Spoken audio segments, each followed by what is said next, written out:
Hey guys, it's Megan here from Eat, Live, Make. Bailey and I thought it would be a really cool idea to show you guys how we post-process our photos. Both of us do very different methods. Neither one is better or worse than the other. It's just what we prefer and what works best for our workflow and for the brand that we are trying to get across with our photography businesses. I edit with Visual Supply Company through Adobe Camera Raw, and I'm going to show you how I get into that and some of the presets that I really like. We're just going to go through one photo, but I'll kind of talk you through how I do everything. So you'll need to open up Photoshop and then click over here for Bridge. You'll open up Bridge. Adobe Camera Raw is within Bridge. Keep in mind, if you do want to use the VSCO presets through Adobe Camera Raw, you will need to shoot in RAW format for your camera. If you don't already, I like it anyways. I was doing it before I started doing this. So now we're in Bridge, and up here you'll see your folders. So I'm going to go to M. Newsom Photography, and we're going to go through a few images from the wedding that I shot this past weekend, just so you can see exactly the whole method I use. And when I open up my images in RAW to edit, I like to get images that are all within the same, I guess, setting is the best way to say it. Like, I wouldn't want to take images that, like, see, all these images are in the same setting, and then we took some shots from a harbor, and those are a different setting, just because the white balance is going to be a little different. Everything's going to be a little different on each image. So I like to just do one setting at a time. So you'll click on those, and I'm going to do Control click or left click and open in Camera Raw.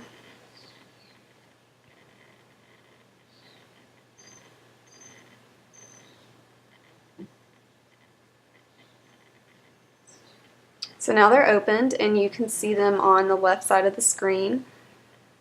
And I'm glad that I picked this one, really, because you can see what I do, how I quickly post-process my photos. This one's blurry. I don't want to keep it, so I'm going to delete it.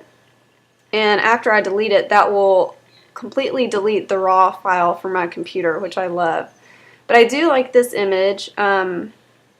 On the right hand side, this is what Camera Raw looks like. You can adjust the exposure before you go into any of your VSCO presets, and those are these right here.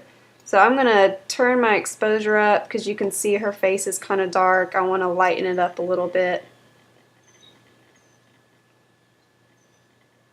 Here we go.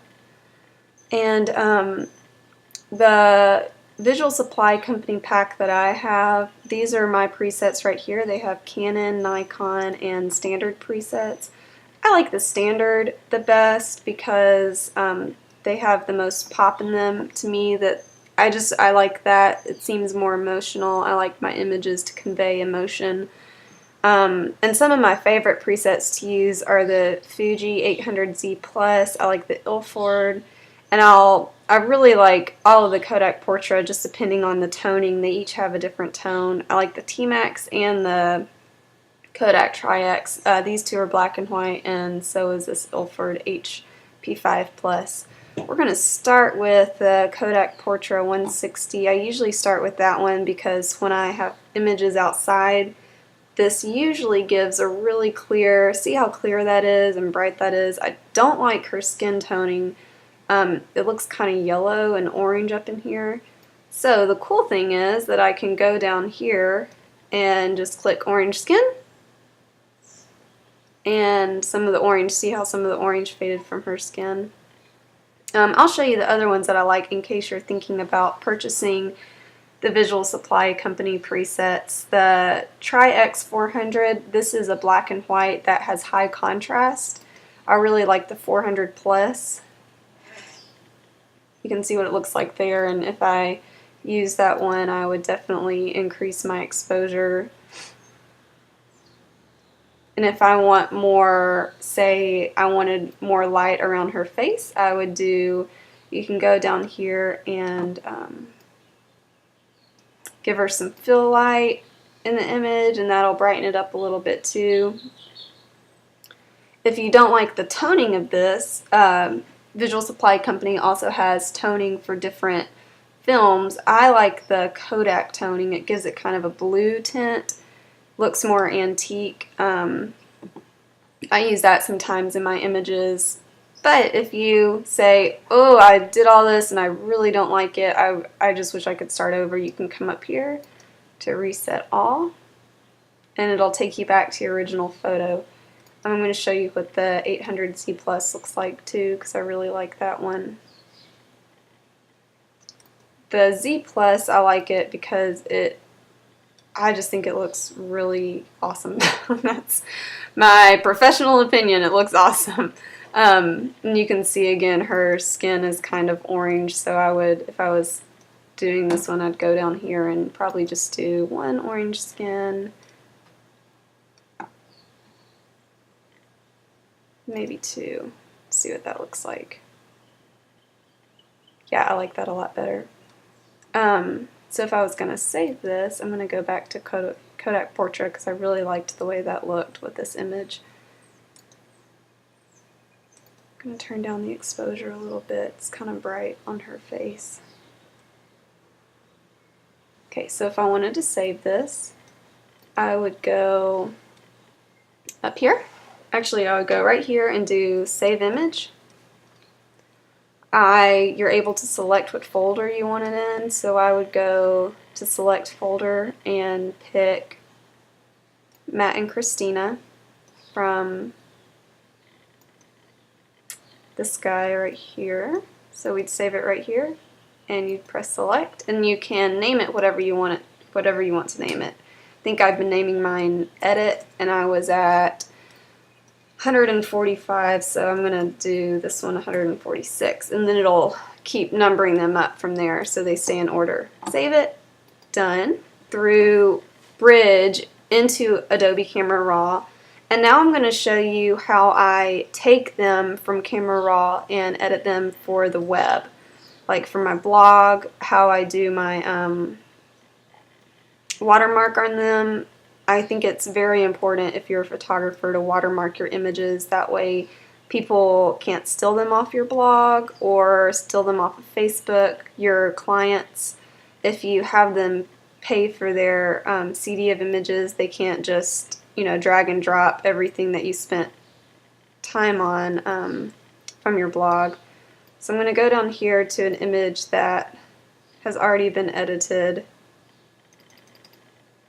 Computer's moving a little slow. And you have, if you shoot in RAW, you do have to go through Adobe Camera Raw to do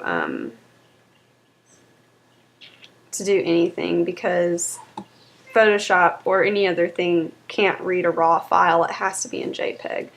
So we're just going to do this one. I'm going to say open. I'm going to left click, open with Adobe Photoshop. And you can see that I already had my branding board up for you guys. This was done by the talented Bonnie Christine. She's the author of the blog Going Home to Roost. If you are in the market for branding, she does a great job. Bailey does a great job. You really can't go wrong with either one of those girls. So I'm gonna use my lasso tool right here to lasso. I usually use this emblem for my watermarking. The other one is just kind of big for that. So I'm going to lasso around this, and I'll do Command C for copy, Command V for a shortcut for paste, and then I'll do Command T, shortcut for free transform, and then I'm going to hold the Shift key down because that makes it I'll stay in proportion. Then I'll press return, and then I'll go up here to layer, flatten image. So I'll flatten this onto the image and size my image. My photography blog is 1100 pixels wide. So I'm going to put that in right there, and it will automatically adjust height for what it needs to be if you have the constrained proportions marked. So make sure that you do that, then I'll press OK. And then I'll go over here and do Save As. And I usually just label it Blog Edit 80. So I know I can just go down there, find all the ones that are labeled blog, and just throw them into my blog. But I'm not going to do save it because it won't put them in order how I'm going to put them up. So that's how I go through post-processing all of my photos. Like I said, I use Visual Supply Company. I used to use Photoshop Actions, and I really did like them. It was just taking me so long to post-process my photos that it wasn't worth my time.